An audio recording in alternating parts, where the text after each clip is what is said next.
This is Optimal Startup Daily, episode 132. Stop crying that there are no jobs. Create one, by Paula Pant of AffordAnything.com.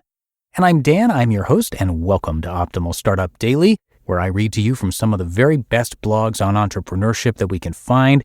And if you've got any topic requests for us, or if you'd like to hear from a specific author, share those ideas with us at oldpodcast.com.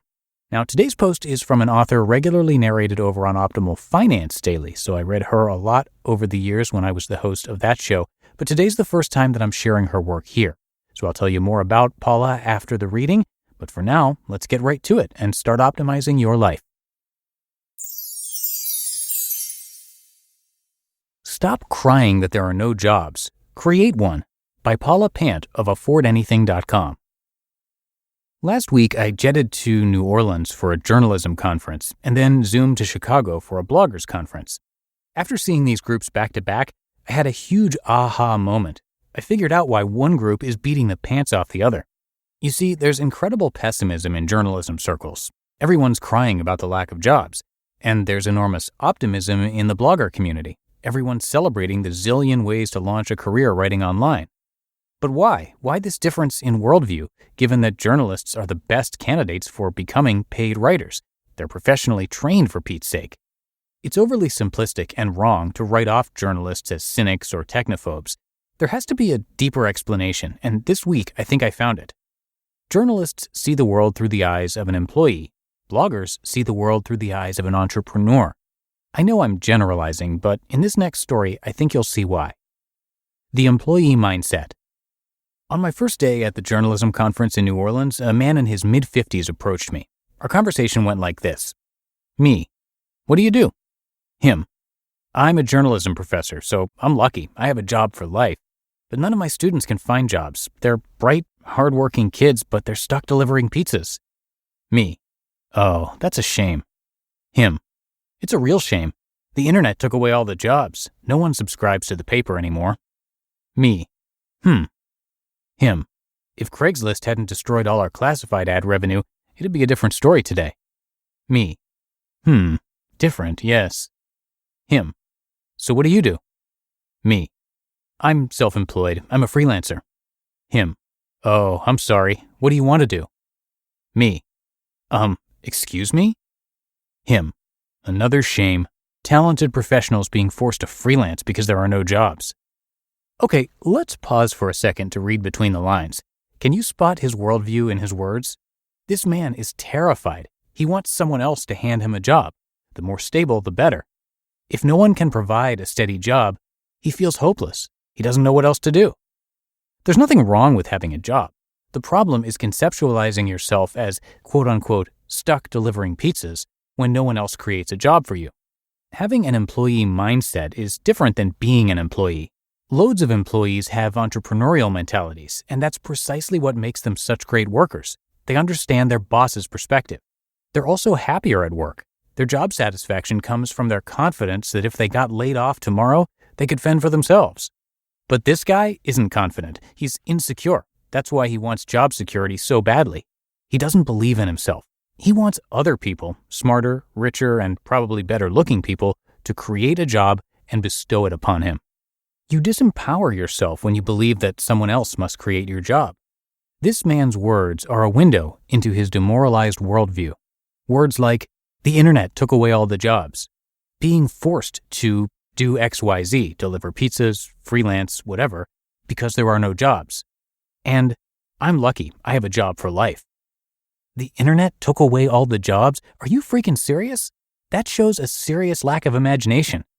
If you love your job, that's fantastic. But please, please don't ever sell yourself short by doubting your power to create your own job. So when the man lamented that no one is hiring, here's what I should have said. I'm not forced to freelance because I can't find work. I choose to freelance because that's where the hottest opportunities are. I'm actually the rare journalist who wasn't laid off. I voluntarily quit my newspaper job. I quit 8 months after I got a promotion and a $10,000 raise.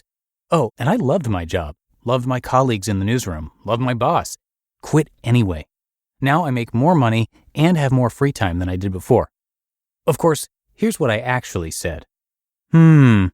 and then smiled and nodded.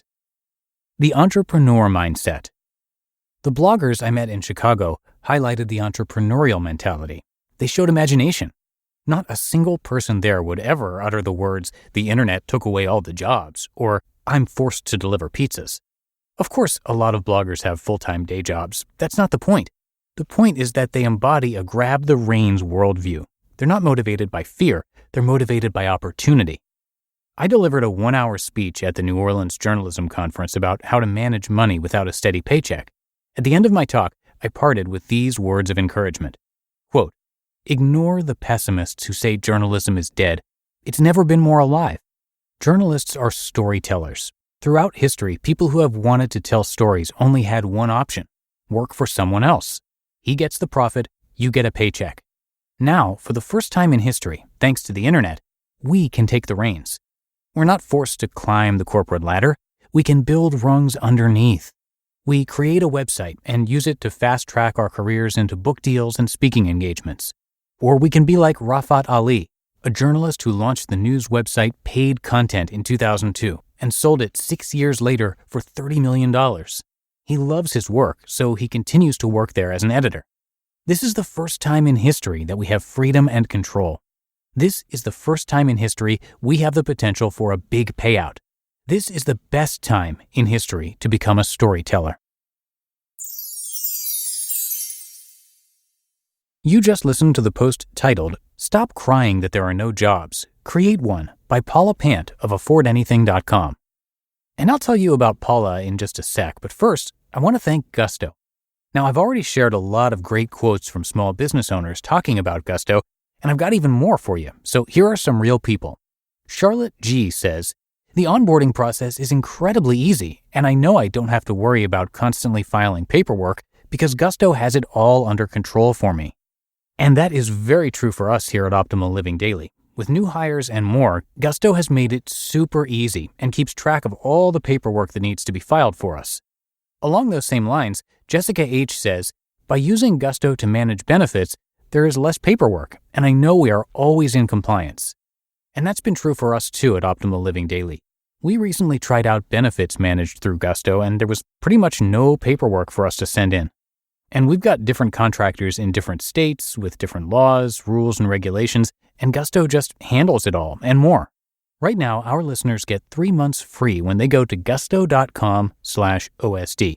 Yep, that's 3 months of payroll, benefits admin, and more totally free. Again, that's gusto.com/OSD.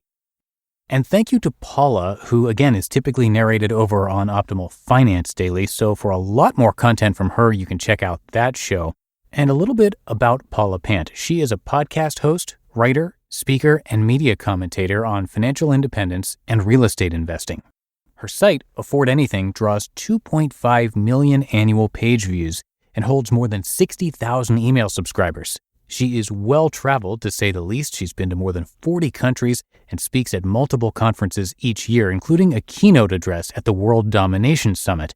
And she also delivered a talk at Google in the company's Los Angeles office. So come by affordanything.com to learn a lot more. You can find her blog, podcast, and community all right there. And of course, a big thank you to Paula for letting us share her work. That's going to do it for today. Hope you have a great rest of your day, and I will, of course, be back here with you tomorrow. That's where your optimal life awaits.